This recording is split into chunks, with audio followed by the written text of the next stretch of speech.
Dali. Ang paglalakbay ni Antonio, San Juan.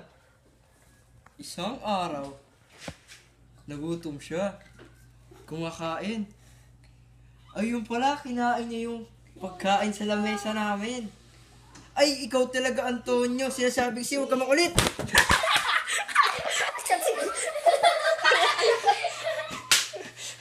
Ano?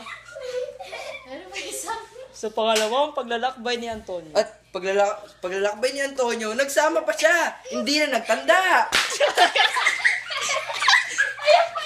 Hindi ka talaga tatanda, Antonia? Sinabi ko na sa'yo.